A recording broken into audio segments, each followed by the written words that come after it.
Soberano Deus, soberano Pai, exaltado e glorificado seja o teu nome. Obrigado pela vida, obrigado por estarmos aqui.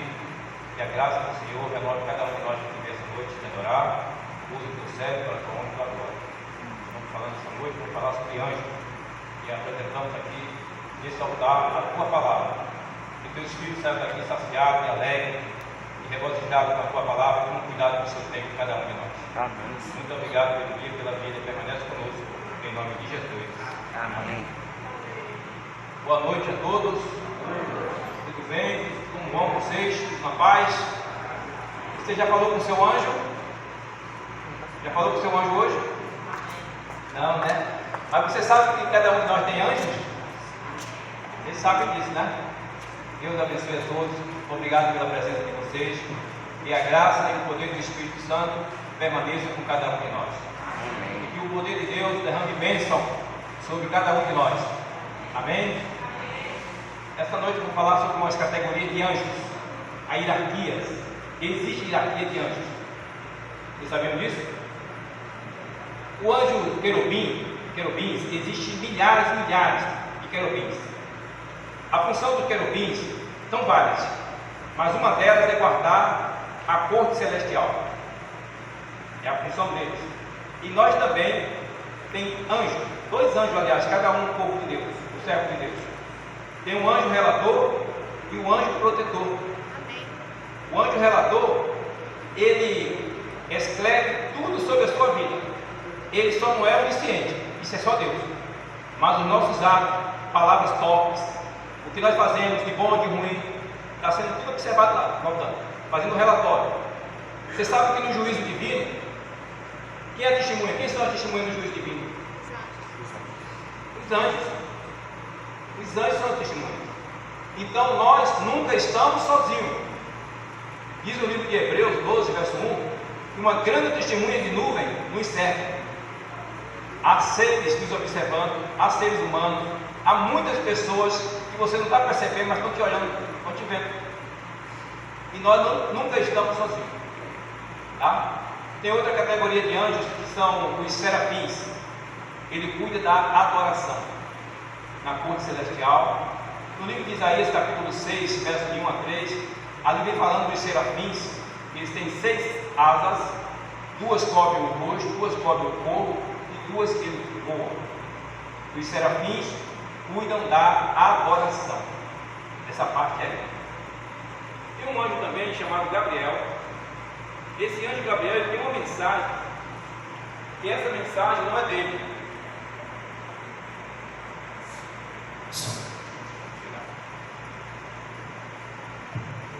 O anjo Gabriel ele traz uma mensagem, mas essa mensagem do anjo Gabriel não é dele. Ele é o porta-voz de Deus. Quando Deus tem um recado para trazer alguém aqui na terra, algum ser humano, ele usa o anjo Gabriel. Quando Maria, a mãe de Jesus, ela ia se casar com José, e Deus revelou para ela uma obra extraordinária. Ela seria a mãe de Jesus, e ela ia casar com José. Mas antes de casar, ela aparece grávida. E José era um homem muito espiritual, temente a Deus, e ele quis deixá-la secretamente, para não causar escândalo.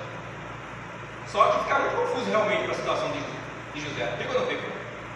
Só que o anjo Gabriel também foi a ele e explicou a situação. O que estava no ventre de Maria era a obra do Espírito Santo, e que ele deveria receber Maria e colocar o nome do bebê Jesus, que significa salvação.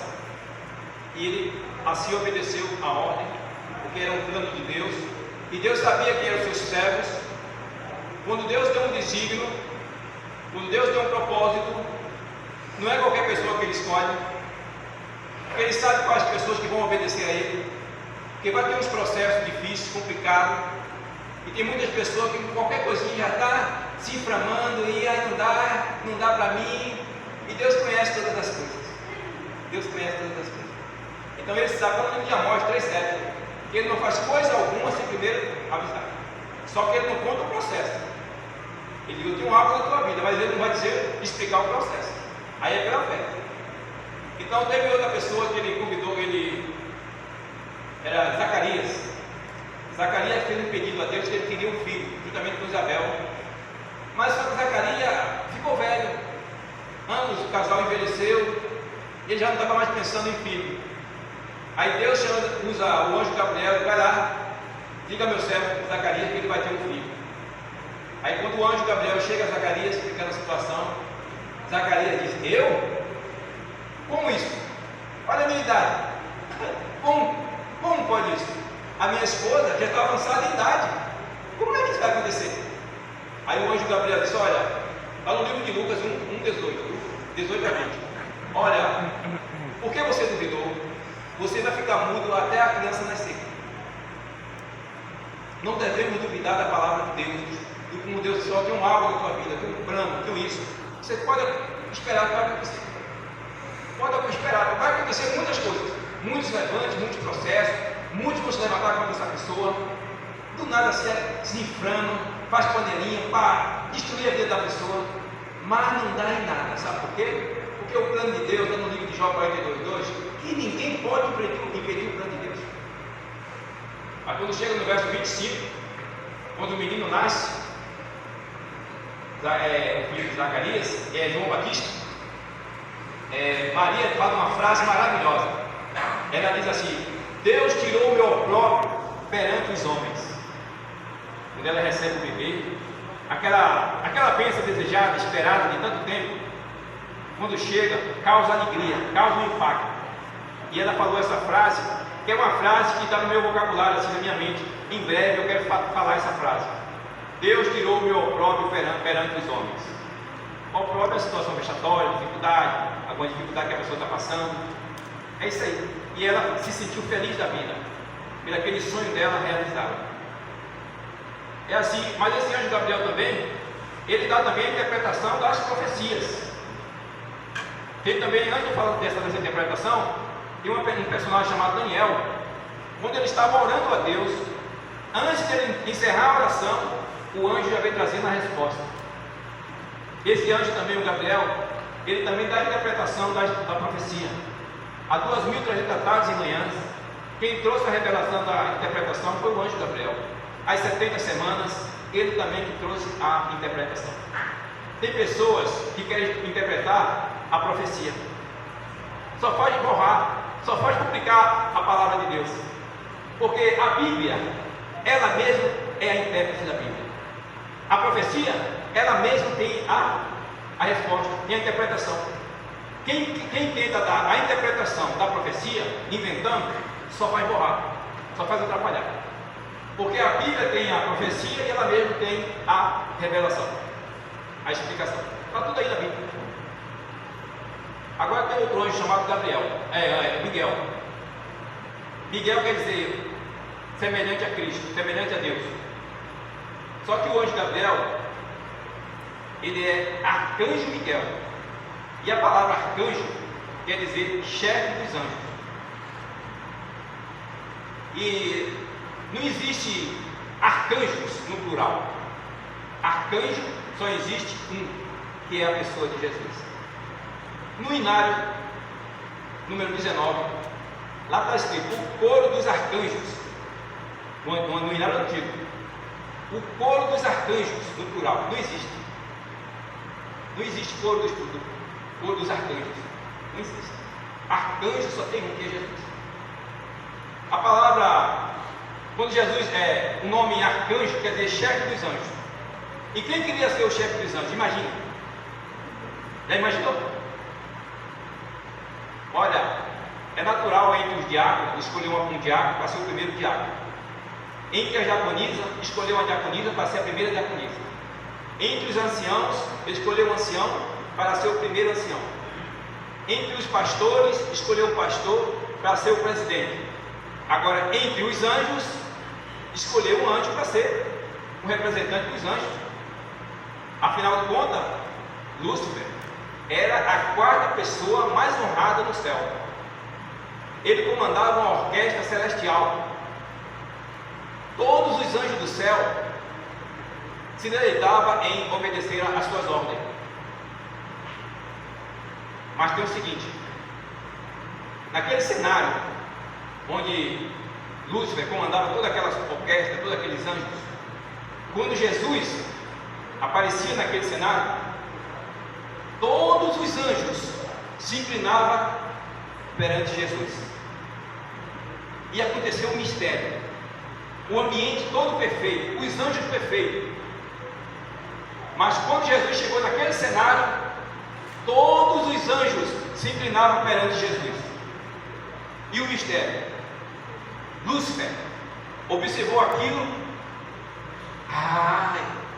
Aconteceu uma coisa na mente dele, que ele, rapaz, eu quero isso para mim. Essa adoração de Jesus aí, eu quero para mim. Só que ele ficou no pensamento internamente. Só que Deus é onisciente. Aí ele percebeu. Na história da redenção, capítulo 1, está falando da queda de Lúcifer. Está lá na história da redenção, essa história que eu estou falando. Então, quando Lúcifer ficou alimentando esse desejo de ser adorado, de cobiçar o lugar de Jesus, começou a querer tomar a posição de Jesus, começou agora aí a confusão. Deus chamou ele com arrependimento, com uma conversa, e ele não quis. Ele não quis. E começou ele fazer o comércio dele no céu. O comércio é o comércio da fofoca. Ele começou a falar mal de Deus, da lei de Deus. Começou a falar coisa que os anjos que obedeciam a ele passou a passar do lado dele, a terça parte dos anjos. E a confusão estava formada. Ele agora queria a posição de Jesus. Aí Deus marcou um concílio no céu e convocou todos os anjos do céu. E todos os anjos foram para esse concílio. Deus ia apresentar o chefe dos anjos. Lúcifer estava lá, todos os anjos foram, e Deus introduziu Jesus e apresentou Jesus como o arcanjo Miguel. Todos os anjos dobraram o joelho perante Jesus, inclusive Lúcifer dobrou o joelho.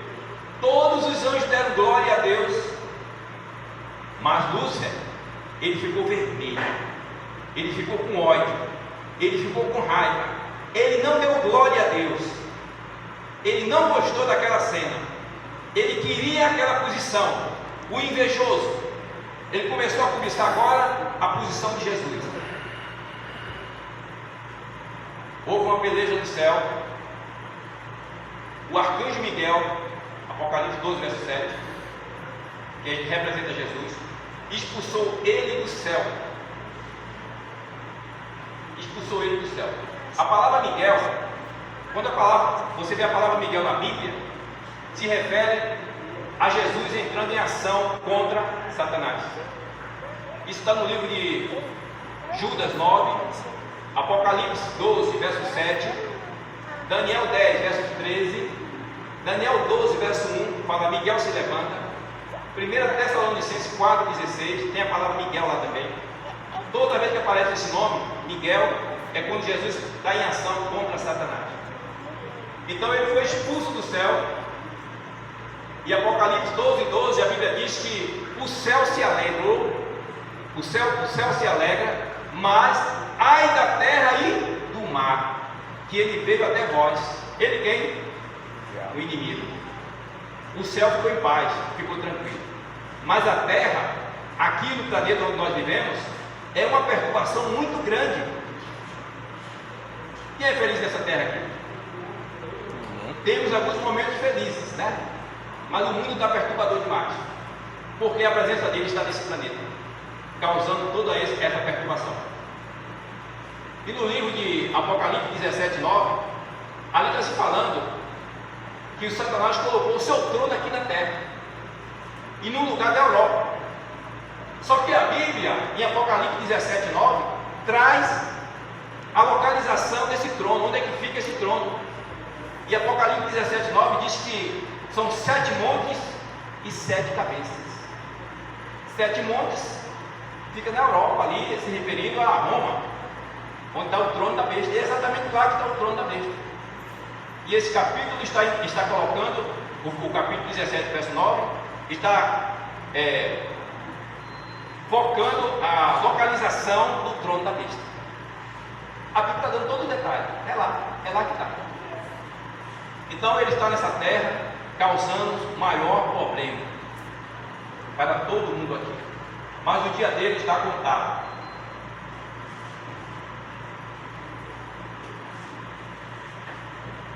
Quem são os anjos e o que eles fazem? São seres celestiais, têm tomado parte da vida, dos negócios dos homens. Eles têm aparecido em vestes que resplandeciam como o relâmpago, têm vindo como homens no aspecto de viajantes. O anjo do Senhor, diz no livro de Salmo 34, verso 7, o anjo do Senhor acampa-se ao redor dos que o temem e os livra, e eles livram. O Salmo 91, versos 9 a 11, fala da proteção de Deus, daqueles que temem a Deus. O Salmo 139, verso 5, a Bíblia diz que Deus nos cerca por todos os lados. Aquele que teme ao Senhor, que busca ao Senhor, que tem responsabilidade com o Senhor, com compromisso com o Senhor, aliás, compromisso, essa é a palavra, né? Vem à igreja, mas não vem à igreja por vir à igreja só para adorar. Ele vem à igreja para adorar a Deus e para servir a Deus. O verdadeiro adorador faz isso, ele serve. O que mais? Se você realmente obedece a Deus, você tem essa proteção. Mas não quer dizer que por você obedecer a Deus, que você terá uma vida fácil nessa terra. Quer ver uma coisa? A Bíblia fala aqui em 2 Timóteo 3,12: se você quer realmente obedecer a palavra de Deus, você será severamente perseguido. Deu para entender isso? Porque o mundo jaz de maligno, e aqui nós estamos num grande conflito. Se você toma uma posição ao lado de Deus, o inimigo de Deus não vai ficar satisfeito com isso, e ele vai lutar contra você, contra mim, contra todos. Mas Jesus disse que é com você, ele é conosco. Amém, irmão? A origem dos anjos foram todos criados por Deus. O fato de serem criaturas, né, está implícito em 1 Timóteo 6,16. O tempo da criação dos anjos fica indeterminado, porque quando Deus criou a terra, os anjos já existiam. Está lá no livro de Jó 38, verso 4. Quando se fala em estrela da alva, está se referindo a anjo. Veja bem, quem é a estrela da manhã? Aqui no livro de Isaías 14:12, no contexto de Isaías 14:12, estrela da manhã está se referindo a Satanás. A estrela que caiu do céu se refere a Satanás. Mas quem é a verdadeira estrela da manhã? Hein? Jesus. Está em Apocalipse 22, verso 16. Lá está explicando que Jesus é a verdadeira estrela da manhã. Mas por que está colocando Lúcifer como estrela da manhã? Lúcifer quer dizer portador de luz. Ele é um anjo perfeito, portador de luz. Só que ele é o anticristo. Tudo que se refere a Jesus, ele copia, não para as coisas boas. Se Jesus tem um ministério de 3 anos e meio, ele vai ter também no tempo do fim. Se Jesus tem uma lei, chamada os 10 mandamentos, ele tem o catecismo romano, os 10 mandamentos também lá. Ele pretende ser adorado, ele exige adoração. Deus merece toda a nossa adoração. Deus cura, Deus perdoa, ele pretende perdoar pecado e assim por diante. Mas essas prerrogativas só pertencem a Deus.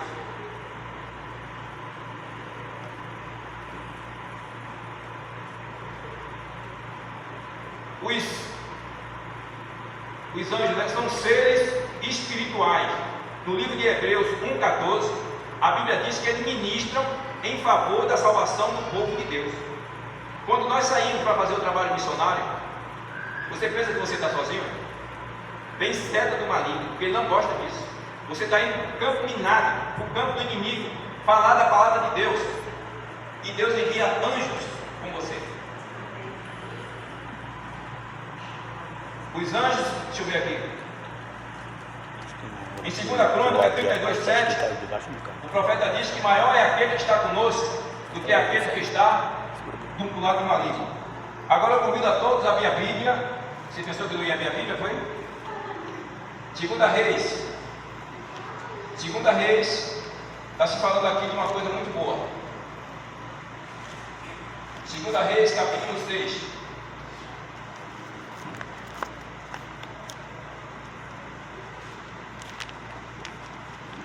Segunda Reis, capítulo 6.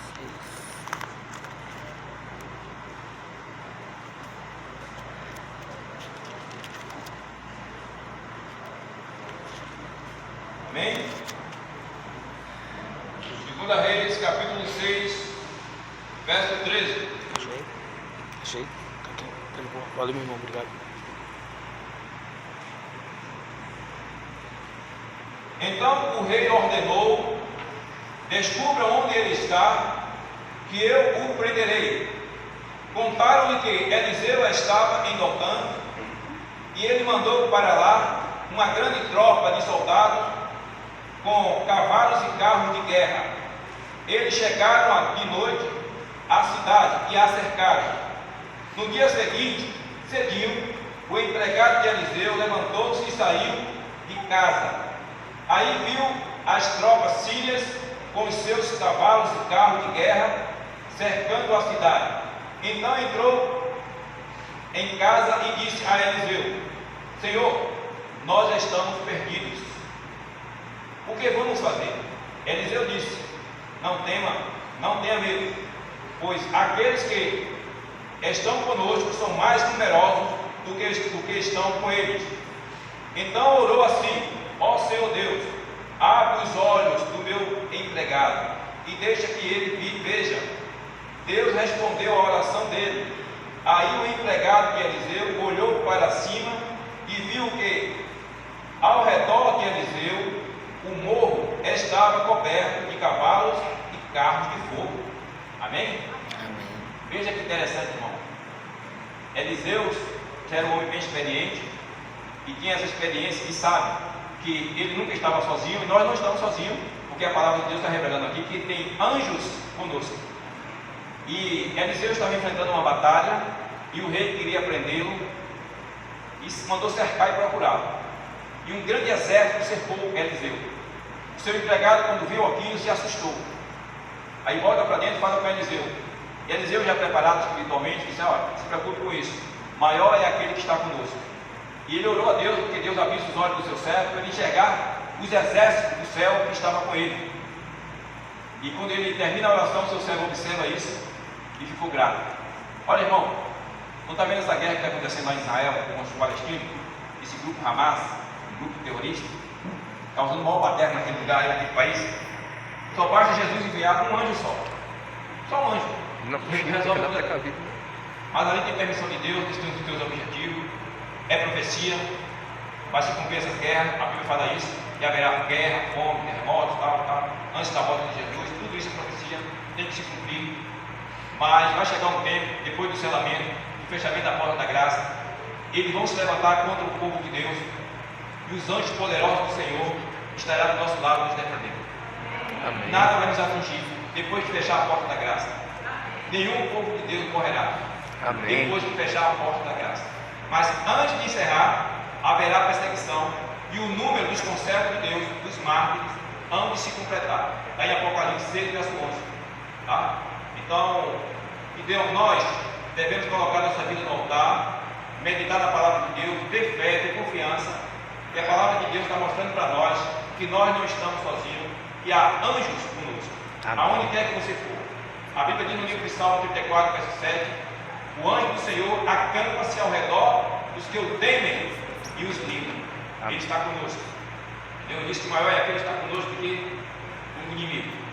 Que Deus abençoe cada um de vocês, a mim também, nossa família, nossos irmãos, nossos amigos, que saem aqui regozijados com a palavra de Deus, renovado, e que o Espírito Santo continue nos guiando, nos transformando, nos ajudando, nos habilitando, e que você coloque sua vida no altar, seja dedicado ao Senhor, estude a palavra, está enfrentando luta, tribulação, dificuldade, espera no Senhor, confia no Senhor, a resposta será comigo. confundido e envergonhado serão todos aqueles que se levantam contra o servo do Senhor, contra a serva do Senhor. Porque você não está sozinho. Deus é contigo. E Deus abençoe a todos. Amém? Deus seja louvado.